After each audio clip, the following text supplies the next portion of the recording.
Notas al pie. De medianoche hasta la 1. Radio con Voz. 899. Somos radio. Somos voz. Querida Ana Correa, nuestro primer invitado nació en Buenos Aires en el año 1958. Es cineasta, periodista.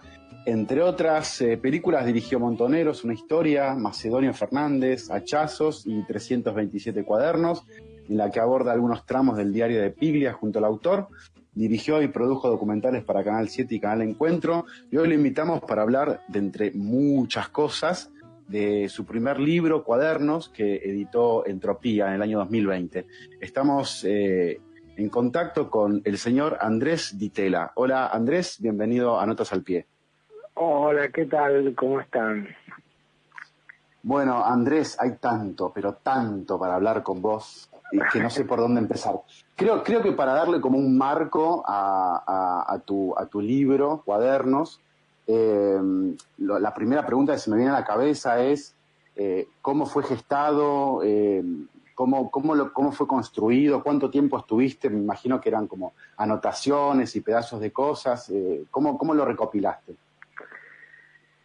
Mira, como sabés, yo en realidad no soy escritor, sino cineasta, y este libro en algún sentido se escribió solo, porque hace realmente años ya, no sé, más de 10 años, yo llevaba a mis chicos al colegio, todavía se Guadamastica, bueno, ahora no, pero cuando había colegio, y me iba a tomar un café temprano a la mañana y empecé a poner como disciplina escribir todos los días algo. A veces eran simplemente cuestiones que tenía que realizar en ese día, o anotar un sueño, o un recuerdo.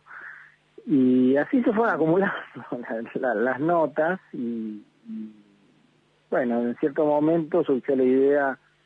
Empecé a pasar en limpio algunas de las cosas que tenía ya en una pila de cuadernos, y surgió la idea de hacer un libro. Y bueno, acá estamos con este libro que surgió medio así, sin proponérmelo realmente. ¿Cómo estás, Andrés? Acá Ana Correa te saluda. Bueno, la verdad que maravillada con el libro. Es el libro que a todos nos gustaría escribir y leer, por decirlo de alguna manera. El libro es como una gran charla con vos, un gran café con vos. Nos acerca a tu juventud, tu infancia, tus años recientes. Y te voy a hacer una pregunta que quizás te hicieron 1000 veces, pero bueno, ¿cómo fue para vos crecer en la familia Di Tella? Digamos, recordamos que sos hijo de Torcuato, o sea, con toda esa explosión de estímulos culturales, intelectuales, de todo tipo, ¿cómo lo ves hoy en perspectiva? Claro, bueno, te agradezco los conceptos. Para mí eso fue como una sorpresa, te digo, cómo fue leído el libro, cómo está siendo leído, o sea, me ha llegado muchísima devolución de esto, un poco como vos decís, que la gente lo que más me sorprende es que le encuentra unidad. Pero creo que ahí también tuvieron que ver los editores, Gonzalo Castro y Sebastián Martínez Daniel, que son editores y también escritores, que me ayudaron a ponerle un foco, en algún sentido, al libro. Y creo que el foco de todos estos textos muy dispersos que fui acumulando a lo largo de los años, es, por un lado hay algo de lo cotidiano y de la observación del diario, ¿no? Pero creo que el foco que ellos me ayudaron a encontrar está justamente en lo autobiográfico, ¿no? En el recuerdo personal. Si bien se habla de muchas personas, desde, qué sé yo, cineastas que yo he conocido, o escritores que han muerto, pero hay algo que está siempre pasado un poco por el filtro de la experiencia personal, ¿no? y eso quizás sea un poco la clave del libro, porque creo que no es realmente hablar tanto de mí, sino generar una especie de mecanismo que le permite a cada lector, cada lectora, encontrar, no sé, como una especie de mecanismo óptico que hace que finalmente se vea cada uno reflejado en esas páginas. Me parece que algo de eso pasa también. Respecto de tu pregunta, me fui un poco por el lado de los tomates, pero nada, quería decir esa sorpresa mía que es genuina. Pero mira, la familia, viste, uno siempre es una cosa rara. Por un lado uno piensa que todas las familias son iguales, y por otro lado uno piensa que su familia son unos freaks, que hay que ocultarla, ¿no? Creo que eso le pasa a mucha gente. A mí me pasaba un poco. Nosotros vivimos no solo aquí en Buenos Aires, sino en varios países, en Estados Unidos, en Londres, en Inglaterra sobre todo. Y por la casa de mis padres, o sea, por mi casa, en Londres, por el departamento, pasó medio mundo, que eso no termina de entrar realmente en el libro, quizás un próximo capítulo, pero allí pasaron, no sé, desde Caetano Veloso, cuando vivía en Londres, que pasó algunas semanas en casa, Daniel Cohn-Bendit, que era el líder de la rebelión de mayo 68, exactamente, Ronald Lane, que era íntimo amigo de mi madre, que era como el Pope de la antipsiquiatría. Bueno, un montón de personajes así, que ahora los pienso increíbles. Yo apenas los conocí, digamos, porque en mi casa había, me acuerdo, durante semanas y semanas enteras yo no pasaba por el living, porque había como una especie de campamento en el living, ¿entendés? Y yo, es más, un poquito me molestaba eso. Y durante un tiempo yo estaba medio resentido con que en mi casa siempre había un montón de gente. Después me di cuenta que ese era un regalo que me habían hecho mis padres. El libro de Entropía dice cine, o sea, como si el libro no nos hablara, bueno, como pura y exclusivamente sobre el cine. Pero la verdad que yo creo que el libro habla de cómo contar historias. Digo, vos en estos apuntes, en estos textos, digo, siempre estás como tratando de desmembrar el mecanismo de cómo contar una historia, dónde hay una historia y demás. Y me interesa mucho saber qué pensás con respecto a, digo, también basándome en tus documentales y demás, ¿qué pensás en esto de si se puede aprender la realidad? ¿Se puede plasmar la realidad? Y sí, no, pero claro, y a la vez, digamos, creo que uno tiene conciencia al escribir o al hacer un documental, que siempre hay algo de la experiencia que se escapa, ¿no? Es como, uno trata de evocar en el lector o en el espectador una experiencia, ¿no? Que sea quizás análoga a la experiencia que uno ha vivido. Pero sí, yo de hecho creo que el libro, en algún momento charlando con alguien, me dijo que era como en realidad una especie de colección de cuentos, ¿no? Como si fueran short stories, para usar el término americano. Y la verdad que creo que sí, es como hay algo que a mí me marcó mucho hace muchísimos años, cuando abrí el libro de Ricardo Piglia, Respiración Artificial. La primera frase con que empieza, que es una pregunta, dice, sí, ¿hay una historia? Y esa es una pregunta que me parece que primero me parece rarísimo empezar un libro así, ¿cómo no sabe que hay una historia o no? Pero a la vez me parece que es una pregunta que yo me hago siempre, ¿no? Y quizás sí, es algo que busco en la realidad, estas historias que valgan la pena contar.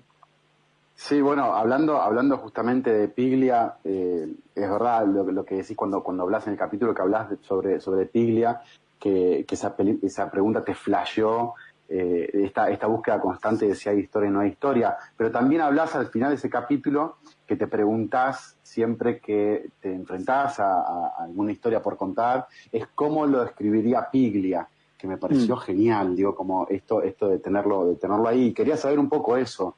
Lo habrás hablado muchísimas veces, pero ¿cómo fue la experiencia de filmar los diarios de un escritor?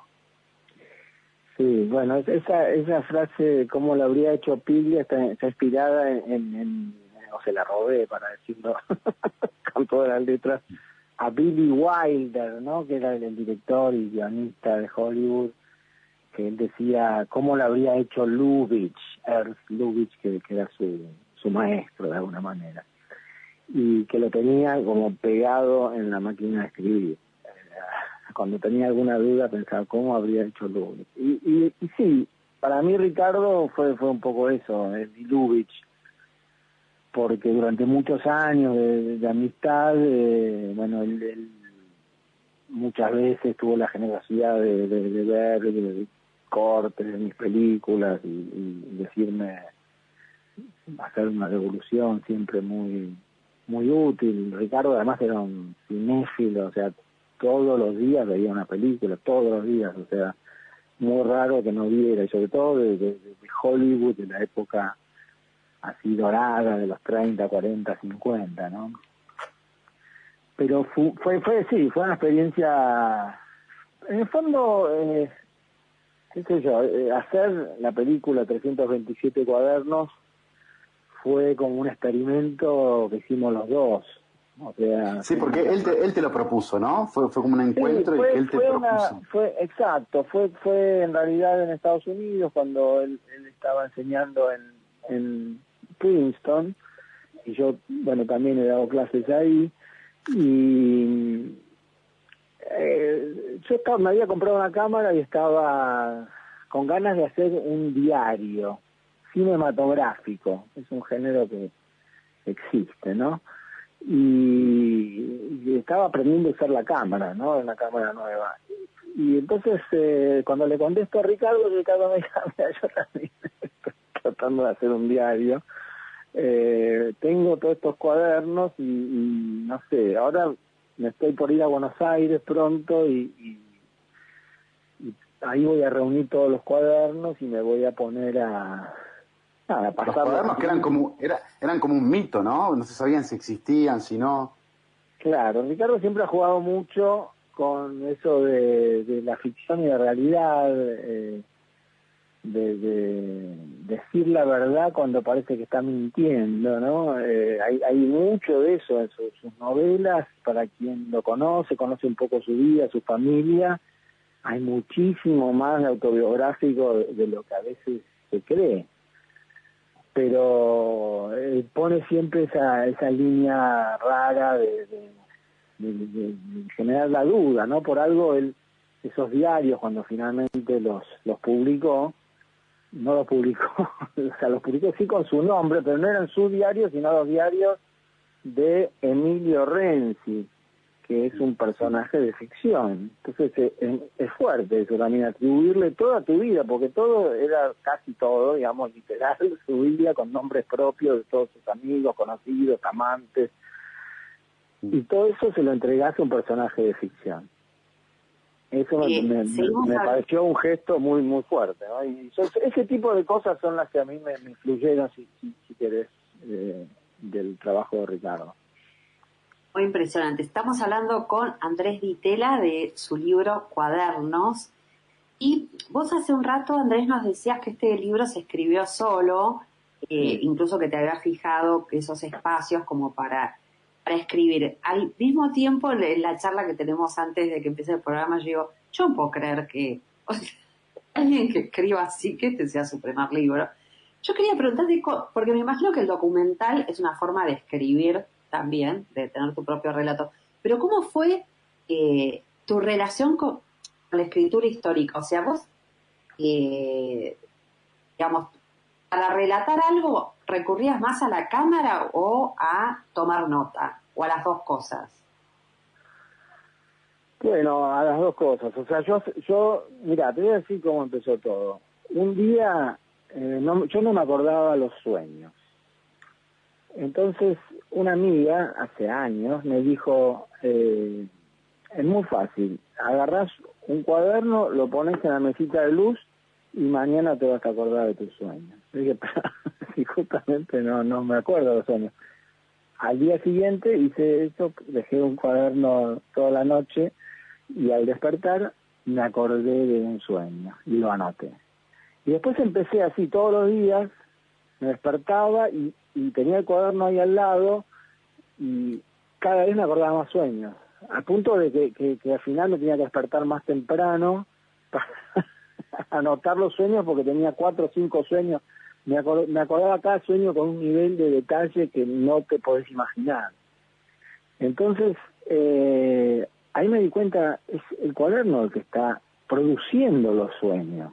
O sea, y si produce sueños puede producir otras cosas. Entonces, en el fondo, no es que el libro se escribió solo, sino que lo escribió el cuaderno.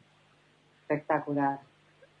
Estoy leyendo un capítulo en donde empezás diciendo: leer para mí es un vicio del que me avergüenzo como otros se avergüenzan de ver televisión de día.